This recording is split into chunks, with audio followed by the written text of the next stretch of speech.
नमस्कार। उम्मीद है आप लोग स्वस्थ और स्वानंद होंगे। आइए आज थोड़ी सी एक अलग से हट के बात की जाए। अभी मामला चल ही रहा है, बहुत पुरानी बात नहीं हुई है कि अडानी साहब के बारे में हिंडनबर्ग कंपनी ने ऐसे खुलासे किए कि उनकी हालत ख़राब हो गई।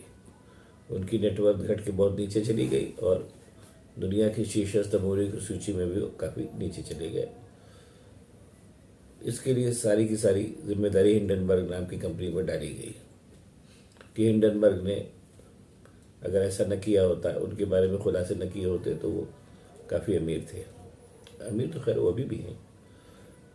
अब उसके बाद चूंकि जाहिर सी बात है अडानी साहब का एक ख़ास मुकाम है भारत की राजनीति में और भारत की उद्योग जगत में, इसलिए उनकी सफाई में और उनके बारे में तमाम बातें बताने में प्रायोजित तरीके के तर्क दिए जाने लगे।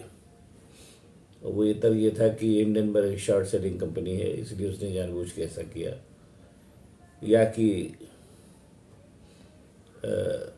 हिंडनबर्ग का यही काम ही है और वो उसके पीछे विदेशी ताकतें हैं और अडानी साहब पे इस तरीके से वो हमला करके एक तरीके से देश की संप्रभुता को भी चुनौती दी गई। और ये कि दुनिया के कुछ ऐसे अरबपति हैं जो हिंदुस्तान की राजनीति को प्रभावित करना चाहते हैं, इस तरीके के तमाम तर्क दिए गए। और वरना इन तर्कों के पीछे उद्देश्य केवल ये था कि बाहरी मुल्क और बाहरी शक्तियां जो हैं भारत को अस्थिर करने के लिए अडानी साहब के ऊपर मिथ्या लांछन लगा करके उनकी स्थिति को ख़राब कर रही हैं और उस तरीके से वो एक तरीके से हिंदुस्तान के ऊपर आक्रमण कर रही हैं। चलो भाई, मान लिया कि ऐसा ही सब सही है, लेकिन अब यहीं पर एक सवाल आता है।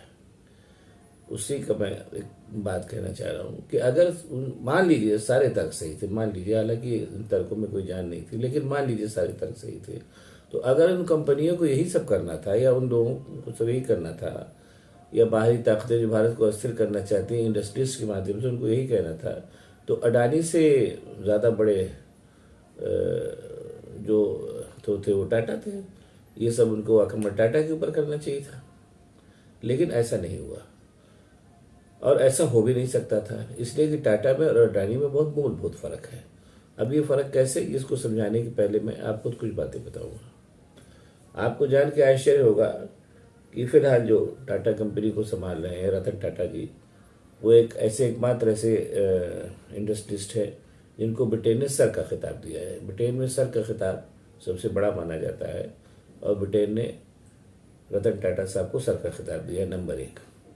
नंबर 2, रतन टाटा साहब ऐसे एकमात्र इंडस्ट्रिस्ट है जिनको ब्रिटेन ने ये अधिकार दिया, और उससे बात बीच बीच में वो सलाह लेता भी रहता है, जो ब्रिटेन की फाइनेंशियल को अगर ज़रूरत पड़ती है तो गाइड भी करते हैं, उनसे सलाह मांगी जाती है। वो एकमात्र ऐसे आदमी। और बाकी रतन टाटा, ये तो रतन टाटा साहब की बात हुई है। उसके अलावा कुछ बातें मैं आपको और बताऊंगा।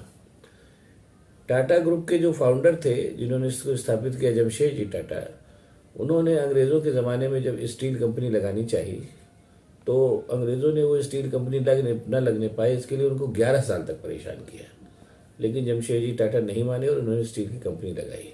इसको कहते हैं उद्यमिता। उसके बाद यही जमशेदजी टाटा एक बार बाहर गए और होटल में उनके साथ कुछ विवाद हो गया, तो उन्होंने लौट करके मुंबई के ताज श्री का ऐसा होटल खड़ा कर दिया जो आज भी विश्व के दृष्टि स्थानों में से भी एक। और उसके अलावा एक चीज़ और बताऊंगा, फिर बात आगे बढ़ाऊंगा कि इन्हीं टाटा क्या नाम है ग्रुप में एक नेवल टाटा थे, जिनकी पत्नी जो थी दुनिया की सबसे बड़ी हीरो में से एक हीरो को अपने हार में धारण करती थी। इत्तेफाक से उनकी मृत्यु हो गई कैंसर से, और उस मृत्यु के बाद नेवल टाटा ने उस हीरे को बेच दिया और उससे बम्बई का टाटा कैंसर इंस्टीट्यूट ने इस्टेब्लिश किया, जो उस समय भारत जब वो बना था तो उस समय कैंसर के इलाज के लिए वो एकमात्र ऐसी जगह थी जहाँ लोग जाया करते थे। और हालांकि कैंसर तो बड़ा भयानक रोग था, अभी भी है, लेकिन बहरहाल भारतीय सरकार की सुविधाओं से परे वो एक ऐसी सुविधाजनक स्थान था जहाँ लोग कैंसर के इलाज के लिए जाते थे। और अभी भी रतन टाटा साहब ने उधर नॉर्थ ईस्ट साइड में, जहाँ सुपारी खाने की वजह से कैंसर का काफ़ी बड़ा लोग वहाँ प्रभावित होते हैं, वहाँ के लिए उन्होंने एक बहुत ही अच्छा कैंसर अस्पताल बनाया है। और भारतीय जो एक तरीके से मीडिया है, जिसको लीचड़ मीडिया भी कहा जा सकता है, उसने उस अवसर पर रतन टाटा के भाषण को कायदे से दिखाए जाने के बजाय प्रधानमंत्री पे ज़्यादा फोकस किया, जो वहाँ पर गए थे और उन्होंने उद्घाटन भाषण किया था। जबकि फोकस ये होना चाहिए था कि वो फोकस पूरा रतन टाटा साहब पे होना चाहिए, लेकिन बहरहाल भारतीय मीडिया है, उसको क्या कहा जाए, तो उन्होंने प्रधानमंत्री नरेंद्र मोदी पे ज़्यादा फोकस किया। ये तो हुई बात। अब सवाल ये पैदा हो रहा है कि अब यानी कि ये केवल तुलना केवल इस, हाँ एक चीज़ और बताऊंगा, बात में भूल गया कि आज की तारीख में भी जो टाटा ग्रुप है वो हिंदुस्तान का सबसे बड़ा ग्रुप है। हालांकि उसको डिक्लेयर नहीं करते। उसका कारण है कि टाटा अपने जो उसकी कमाई है उसका बहुत बड़ा हिस्सा उसमें लगाता है, क्या नाम, जन कल्याण में लगाता है। और इस वजह से वो टाटा ग्रुप जो है, और टाटा ग्रुप जो है चूहा दौड़ में नहीं कभी भी शामिल होता कि वो अंबानी सबसे बड़े हैं और अडानी सबसे बड़े हैं, और इस तरीके की पैसे रुपये की बात वो लोग कभी नहीं पढ़ते। अब ऐसे में आप ये देखिए कि मैंने ये केवल एक बात इसलिए बताई कि कहाँ टाटा और कहाँ अडानी, जिनका कोई आपस में तुलना ही नहीं होती है। टाटा जिन्होंने देश के निर्माण के लिए बहुत कुछ किया। और हाँ, एक चीज़ और बताने में भूल गया था, अभी याद आ गई कि जिस समय भारत के इतिहास के में बहुत उत्खनन होता रहता था और चीज़ें निकाली जाती थी, तो एक बार चंद्रगुप्त मौर्य पर जब उत्खनन का कार्य चल रहा था, चंद्रगुप्त मौर्य के बारे में करने जो उसकी साइट्स पे किया था, तो कुछ पैसा कम पड़ा। तो उस समय रतन टाटा के जो पूर्वज थे, जो उस समय उन्होंने भारत सरकार कहने पर, जो उसमें इंग्लैंड की सरकार थी, उस काम को जारी रखने के लिए भारी भारी मदद की थी, काफ़ी बड़ी राशि देकर। ये सब चीज़ें हैं। अब ऐसे में सवाल ये पैदा हो रहा है कि क्या अगर हिंडनबर्ग कंपनी चाहती तो रतन टाटा पे हाथ डाल सकती थी, या मतलब सॉरी, रतन टाटा भी नहीं कहना चाहिए, टाटा ग्रुप पे हाथ डाल सकती थी? नहीं, इसलिए नहीं डाल सकती थी कि वो कहीं से किसी भी किस्म का लूप होल टाटा ग्रुप में है ही नहीं कि कोई भी कंपनी वो उसमें हाथ डाले।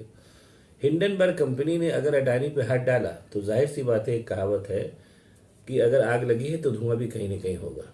इतना मोटी सी बात है कि अडानी समूह में ऐसी तमाम कमियां रही होंगी या अभी भी होंगी, जिसके चलते हिंडनबर्ग कंपनी को ये उसने अपनी उसकी पूरी पड़ताल की और उसके बाद अडानी। और ने एक चीज़ और, अगर एक छोटी सी कंपनी में, सॉरी मैं बात कहना भूल गया कि हिंडनबर्ग ने अडानी की पड़ताल की और अडानी के सारे शेयर वगैरह सब औंधे मुँह गिर पड़े और अडानी की भी हालत खस्ता हो गई।